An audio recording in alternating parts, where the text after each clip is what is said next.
يسعد صباحكم مستمعي ومتابعي إذاعة بوير اف ام عبر الموجة 103.5 من قامشلو وريفها. عم تسمعونا وعبر البث المباشر لصفحة الإذاعة على موقع الفيسبوك بوير عربي. بترافقونا مشاهدة في هذا اللقاء الخاص، وبمناسبة اليوم العالمي للطفل خصصنا هذه الحلقة لنتناول هذا الموضوع. ومعنا في الاستديو الدكتور خالد الحاج خلف، أخصائي نفسي. سعد صباحك دكتور.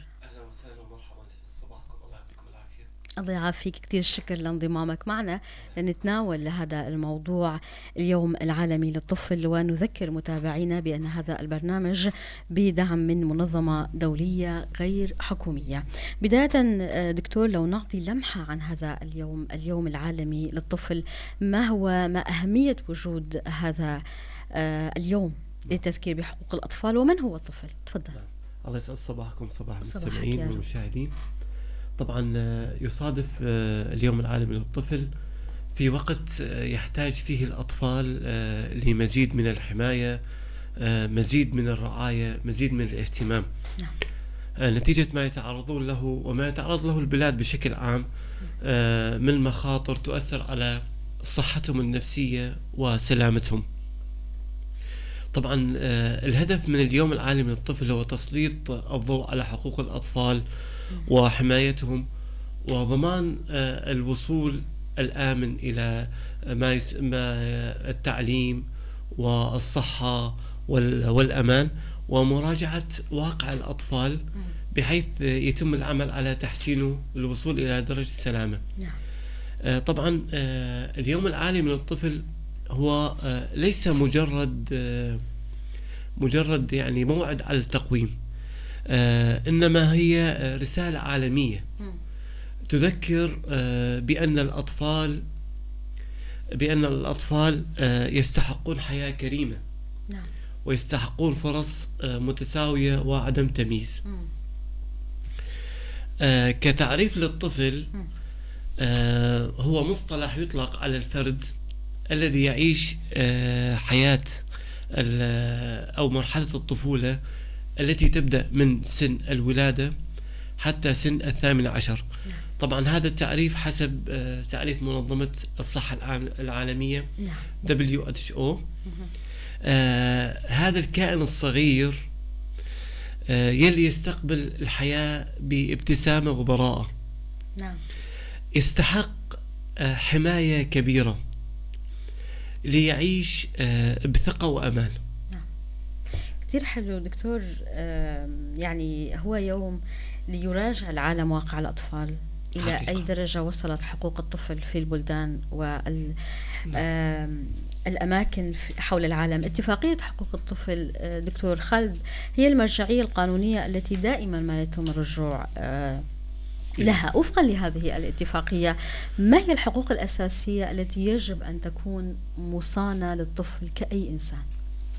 طبعا الحقوق لا تخفى على أي شخص، ولكن نذكرها للتذكرة وللانتباه، وأرجو من المستمعين أنه ينتبهوا لها، لأن أحيانا تغيب عنا بعض الأمور ممكن المرشدين النفسيين أو الأخصائيين النفسيين يعني ينبهون لها. طبعا الحقوق تتمثل في الحق في الصحة بداية، الحق في التعليم، الحق في اللعب، الحق في الهوية، يجب أن يعطى اسم وجنس وسجلات، الحق في الحماية من العنف، الحق في التعبير عن الذات أو المشاعر، الحق في المشاركة وعدم التمييز، والحق في الحياة والبقاء يتمثل بالغذاء طبعا اتفاقية حقوق الطفل وضعت من أجل أمور. هي أول شيء حماية الطفل من الانتهاكات، لأنهم مثل ما تعرفين يعني الفئة الأضعف بالمجتمع. وضمان تحقيق الحقوق يلي حكيناها، وتعزيز وجود الطفل بيئة ينمو فيها نفسيا وجسديا واجتماعيا. نعم دكتور، باختصار كيف تقيم واقع تلك الحقوق؟ بشكل عام في شمال شرق سوريا بشكل خاص، وما المخاطر والتحديات التي يلاقونها هؤلاء الأطفال خاصة من الناحية الجسدية، وهنا نقصد الصحية والنفسية؟ تمام أنسى. هلا واقع الأطفال في شمال شرق سوريا لا يختلف كثيرا عن واقع الأطفال في سوريا بشكل عام، ولكن في مناطق أكثر من هون تعرضت للقصف والتهجير وعدم التنظيم. هنا الأمر أقل نسبيا. حصل الأطفال على حقوق مثل ما تعرفين، كان في وجود منظمات دولية، مراكز حماية الأطفال، مراكز معالجة الأطفال، وجود حتى المستوصفات، يعني انتشرت المستوصفات انتشر فيها مجالات الصحة النفسية، فكان الأمر أقل وطأة من باقي المناطق. طبعا راح نذكر يعني أهم المخاطر والتحديات يلي تواجه الأطفال. من أهمها الأوضاع الأمنية وعدم الاستقرار، وخاصة في مناطق التوترات. في شيء للأسف يعني أتمنى أنه يتطور أكثر، هو ضعف الخدمات الصحية، يعني نقص المشافي، نقص المستوصفات. تصوري في مستوصف يعني مثل مستوصف تل براك أو مستوصف تل حميس، يعني مسؤول عن مثلا 400 أو 450 قرية، عدد كبير يعني، وعدد ضخم، والازدحام بالمستوصف كثير. لذلك هناك ضعف في تقديم الخدمات الصحية. أدنى من التحديات والمخاطر يعني تسرب الأطفال من التعليم، وهذه يعني طامة كبرى. نقص المدارس، حتى نقص المعلمين يعني بسبب الهجرة.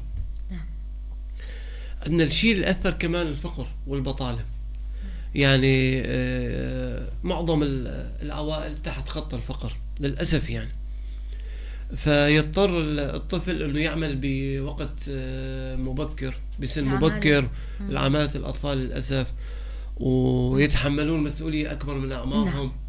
دكتور إذا بتقرب شوي على المايك مشان يكون صوت أوضح. تفضل. آسف. في شيء كمان أثر، هو العنف الأسري. ومثل ما يقولون العنف جرح لا يرى بسهولة. نعم، جرح عميق. نعم. هلا كان في تأثير كمان للتهجير والنزوح العوائل. نعم. وحتى من شوي كنا نتكلم أنا وياك عن وضع المخيمات، وما كان فيها الشيء المناسب 100% للناس. تماما دكتور، وخاصة واقع الأطفال في المخيمات. يعني لا زالوا هؤلاء الأطفال يعانون وطأة الهجر، معاناة العيش في تلك المخيمات، واقع التشرد. إلى أي درجة تلك المخيمات محمية ولو أن توفر الخدمات الكافية يعني حسب احتياجهم كمان. هذا أمر يعني كثير مهم. جملة من التحديات أشرت لها. هلا في شيء ثاني، هو الإهمال. هذا الإهمال ممكن الأهل ما ينتبهوا له. الإهمال يعني يسبب كثير من المشاكل. الإهمال من أي ناحية دكتور؟ من ناحية الرعاية، من ناحية التوجيه، من ناحية التربية، من ناحية الرعاية الصحية كذلك. متابعة الطفل يعني. متابعة الطفل. نعم. دكتور أشرت لجملة من التحديات والصعوبات على المستوى الاجتماعي، على المستوى الأسري، والتي تحول دون تمتع الأطفال بطفولتهم. نعم. ما تأثير تلك المخاطر والمشاكل والتحديات على الأطفال؟ بداية على ما تأثيرها على الصحة النفسية للطفل؟ كوننا نعمل بهذا المجال ونعمل في مجال الصحة النفسية واستقبال الحالات، نشاهد حالات حقيقة تدمي القلب. راح يستغرب المستمعون المشاهدون إذا ذكرنا لهم الأعراض اللي تظهر على الأطفال. يعني عم تظهر مشاكل سلوكية، مثل العدوانية، مثل العناد، مثل التمرد، انسحاب اجتماعي، عزلة. هي أسباب خارجية تؤثر على سلوك الطفل إذا دكتور؟ هلا مجموعة المخاطر يلي حكيناها هي اللي سببت هاي المشكلة، تؤدي لهذه النتائج اللي أنت هلا عم بتشير إلها تماما. في شيء ضعف الثقة بالنفس. يعني هذا أمر خطير يعني للطفل يصير. عندنا في هناك صعوبات بالتعلم والتركيز. يشعر الطفل كذلك بعدم الأمان. يعني كثير من الأطفال يشعرون بعدم الأمان في وجودهم رغم وجودهم ضمن أهلهم يعني. نعم. فهذا أمر خطير يعني. في شيء أصعب أو بعد من ذلك هي الاضطرابات النفسية الكبيرة، مثل الاكتئاب أو اضطراب الكرب ما بعد الصدمات. طبعا ليش حدث هذا للطفل؟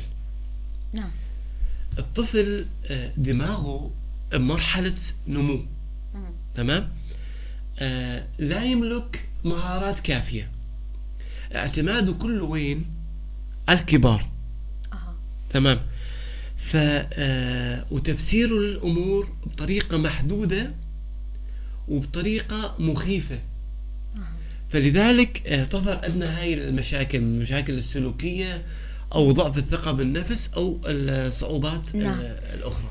ولهذا دكتور قد نستنتج ما يلي أن هذه المخاطر والتحديات والظروف التي تأتي على الطفل تكون بنتيجة مضاعفة فيما يتعلق بالكبار. ليش؟ مثل ما قلت لك، أول شيء اعتماده على الكبار، ما في عنده مهارات، وتفسيره للأمور بطريقة محدودة جدا ضمن مجال ضيق. لذلك ليش قلنا الإهمال من شوي؟ الإهمال يؤدي إلى هذه النتائج. نعم دكتور، هذه المخاطر التي أشرت إلها والتتعلق بالعديد من الأسباب اللي أشرنا في سياق بداية لقائنا بتأثر على الصحة النفسية، وخاصة فيما يتعلق بالمشاكل الأسرية. كيف تؤثر تلك المشاكل الأسرية على الطفل؟ وإلى جانب ذلك ممكن يكون في عنف موجه من الأسرة تجاه الطفل أيضا. صحيح، صدقتي. هلا مجموعة المخاطر ومجموعة الأمور اللي ظهرت عندنا سببت عندنا مشاكل أسرية، من ضمنها الطلاق، من ضمنها المشاكل الأسرية، الخلافات، العنف الأسري مثل ما ذكرتي أنت، وجود شخص مدمن بالعائلة أعطى آثار. الآثار بينت وين على الأطفال، من تشتت الذهن، من الخوف، عدم الثقة، آثار نفسية، فقدان الثقة بالنفس، انعزال، سلوكيات عدوانية، تغير بالسلوك. نعم. طبعا الطفل يحتاج إلى بيئة تشبه الحضن، ما يحتاج ساحة حرب. نعم. في بداية قدومه لهذا العالم الذي يستقبله بابتسامة يحتاج إلى بيئة تحتضنه. نعم. تراعي إمكانياته. نعم. تنمي مهاراته. وبنفس الوقت الطفل مرآة يعكس ما يعيشه في بيئته. والأسرة هي أول مدرسة يتعرف عليها الطفل. نعم. إذا تزعزعت الأسرة تزعزع مستقبله. دكتور، رح نتناول هالنقطة بعد شوي بشكل أوسع. نعم. نتناول أيضا نقطة العمالة الأطفال. كيف يؤثر هذا الواقع أو هذه الظروف التي يعيشها الطفل على الطفل؟ تمام. هلا مثل ما قلنا، نتيجة الفقر والبطالة اضطرت الأسر إلى عمالة الأطفال، ونتيجة الجهل كذلك. فكان هناك آثار على الأطفال، من ضمنها الآثار الصحية. يعني نشوف توقف بالنمو أو قلة نمو، آثار إصابات، أحيانا يعمل الطفل بمجال خطر، يعني يسبب له بتر للإيد أو بتر للقدم. دكتور لو تقرب شوي المايك. تمام، آسف. نعم. في عندنا تأثيرات نفسية مثل ما قلنا، يصير في خوف، يصير في توتر، يصير في قلق، اضطرابات بالنوم.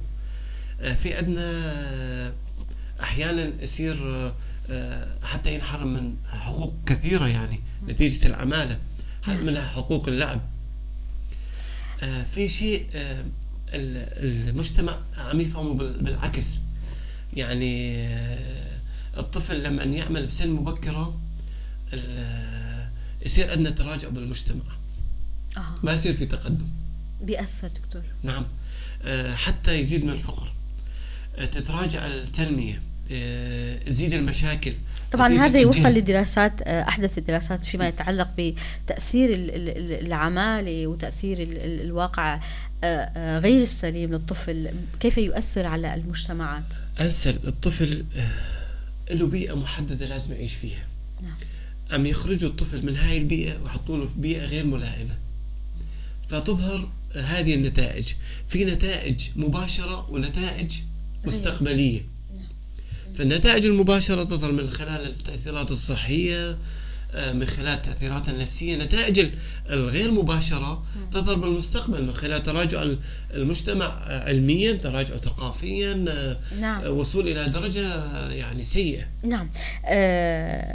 لأن العمالة تؤدي بالكثير من الأطفال إلى التسرب الدراسي وعدم التوجه نعم. للمدارس، وهذا نعم. يؤثر على مستقبلهم، وبالتالي يعكس المجتمع، يؤثر على المجتمع بالكفاءات العلمية. صحيح. دكتور، ربما أكثر شيء مؤلم بالموضوع أن الطفل يفقد طفولته عندما يكون عاملا في سن مبكرة. فيما يتعلق بالواقع الأسري، نتحدث عن الصلة الأساسية أو الصلة التي يجب أن تكون بين الطفل والأهل. كيف ينبغي وما دور الأهل في حماية الطفل من الناحية النفسية؟ تمام. هلا وإحنا نحكي عن الطفل وانتقاله من المرحلة الأساسية إلى المرحلة الثانية، حقيقة شيء مؤثر يعني. الصلة الأساسية بين الآباء والأبناء.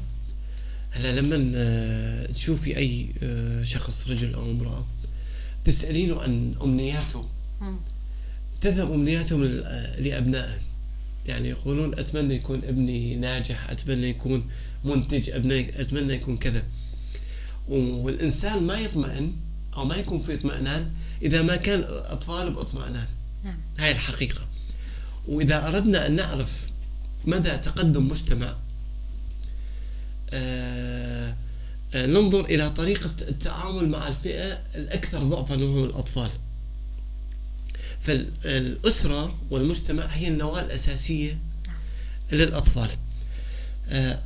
الله عز وجل يرزقنا الأطفال، ويجي هذا الطفل مهيئ بيولوجيا، وعنده جهاز مناعة، وحتى حليب الأم مجهز بالهرمونات، مجهز بالمضادات، مجهز بالمواد يلي تفيد الطفل. ولكن هذا الطفل يلزم رعاية ويلزم اهتمام. طبعا في قاعدة أساسية بالحياة، الأطفال نعمة ومسؤولية. هلا نعمة لما نشوف الأطفال قدام عيننا ونشوفهم منتجين ويكبرون ويساعدون آبائهم، وبنفس الوقت مسؤولية، مسؤولية التوجيه، مسؤولية الرعاية، مسؤولية الإطعام. بيعدنا شيء أساسي بالتربية لازم ننتبه له. أرجو من الآباء انتبه للموضوع هذا. طريقة التربية والتوجيه لازم نعرفها، لازم نرسخ فيه القواعد، ولازم ننقل المهارات والمعارف. نعم.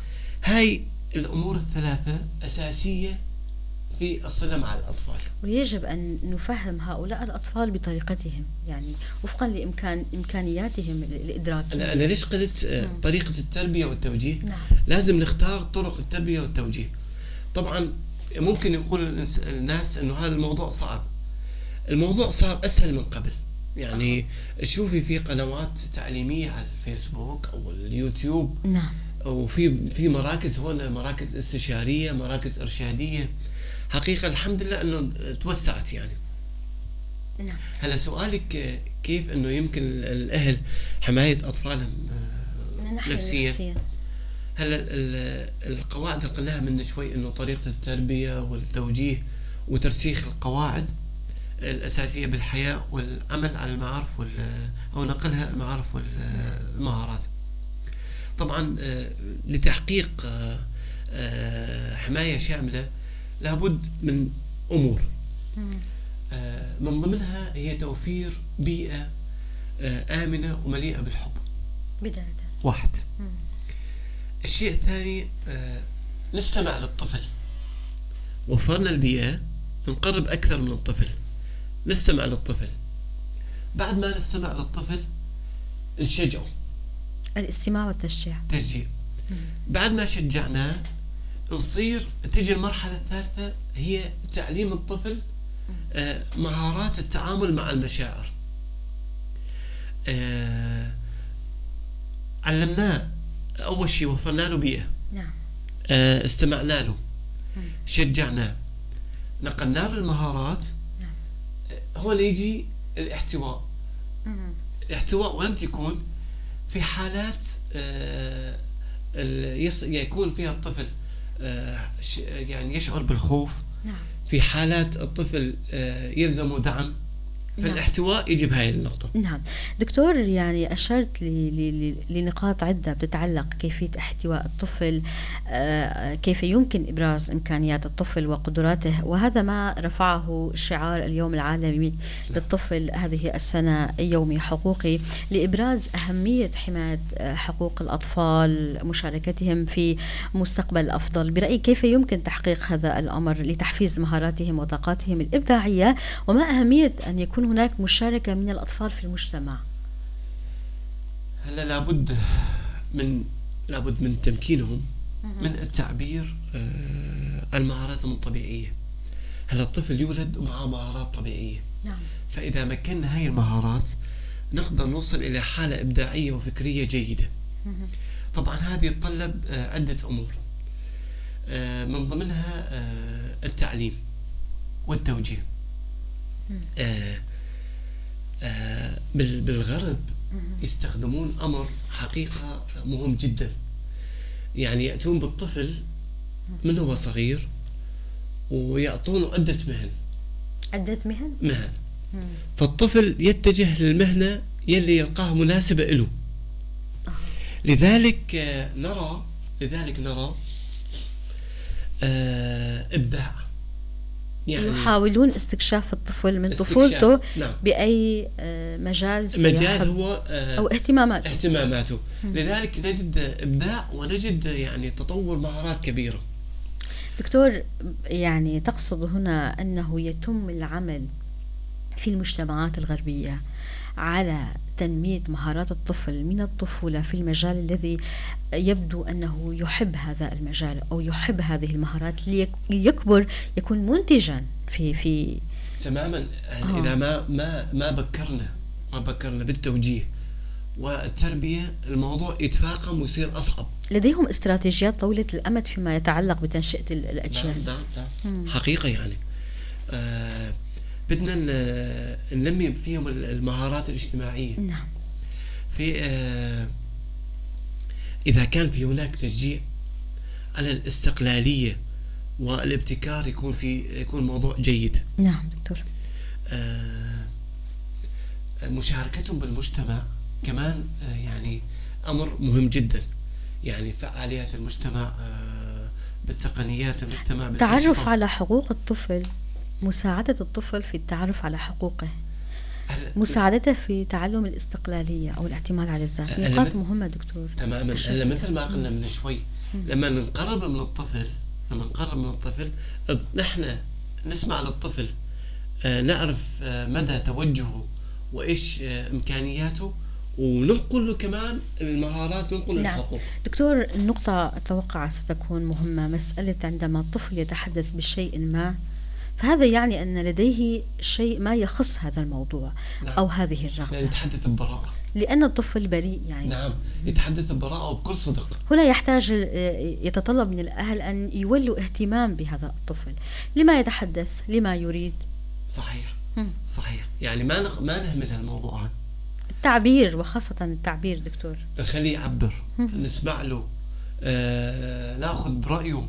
تمام. وخاصة الرأي، يعني هذا الأمر قد ينمي فيه يعني منذ الصغر مسألة الاستقلالية والتعبير عن الذات. نعم. وأخذ القرارات ممكن. صحيح. يعني ينمو الطفل بشكل رائع وبشكل مدروس. نعم. دكتور، هناك رسائل تود أن تشاركها من الأطفال للعالم وللعالم، ما هي هذه الرسائل؟ هلا في مجموعة رسائل، أنا يعني جزء بندتها بعدة بنود. يقول الأطفال للعالم: أعطونا الأمان لنكبر بدون خوف. نعم. اتركونا نلعب، فطفولتنا ليست حربا. نعم. احموا طفولتنا، لا تؤذوننا، فالقلب الصغير لا يتحمل، يتألم سريعا. نريد أسرة كالحضن الدافئ. دعونا نتمتع بحقوقنا، اسمعوا لنا. نحن أطفال اليوم وصناع المستقبل، وهذه الفكرة يغيب عنها الكثير. نهتم بالأطفال مشان نوصل لمستقبل رائع. نعم. دكتور، بختام اللقاء شو نصائح يلي فينا نوجهها لكل المستمعين والمستمعات، الآباء والأمهات، لزيادة مساحة التقارب والتفاهم مع الأطفال؟ هلا بداية ونهاية الحلقة نقول نعم. كل عام وأطفالنا وأحبائنا الأطفال بخير وصحة وسلام وسعادة. نعم. وهناء وسرور. نوجه رسالة للآباء عفوا والمربين إنه الأطفال أفراد صغار، هم قلب المستقبل وروحه. الكل مسؤول عن حمايتهم ورعايتهم، إعطائهم مزيد من الحب، إعطائهم مزيد من العطاء. مثل ما قلنا هناك قنوات تعليمية يجب على الآباء أن يتعلموا، أن ينقلوا هذه المهارات للأطفال. هناك مراكز الإرشاد النفسي، هناك مراكز الصحة النفسية. لا تبخل على نفسك أو على طفلك بأي استشارة. نعم نعم. كمل دكتور. فالاستشارة مجانية حقيقة. فلا تبخل على هؤلاء الأطفال. مثل ما قلنا الطفل قلب المستقبل وروحه. تماما دكتور، كتير شكر لك الأخصائي النفسي الدكتور خالد الحاج خلف. بختام اللقاء إذا بتضيف أي شيء أو نقطة أنا ما سألت، تفضل. الله يعطيكم العافية وأشكركم على هذا البرنامج الرائع، وإن شاء الله تكونون بخير ويكون أطفالنا بخير وكل عام والجميع بخير. وانت بألف خير دكتور. الأخصائي النفسي الدكتور خالد الحاج خلف كنت معنا بالاستديو. جزيل الشكر لك والشكر لكم مستمعي ومتابعي إذاعة بوير FM. بهذا الشكل انتهى لقاؤنا الخاص. كنت معكم من وراء المايك شف حسن. في أمان الله.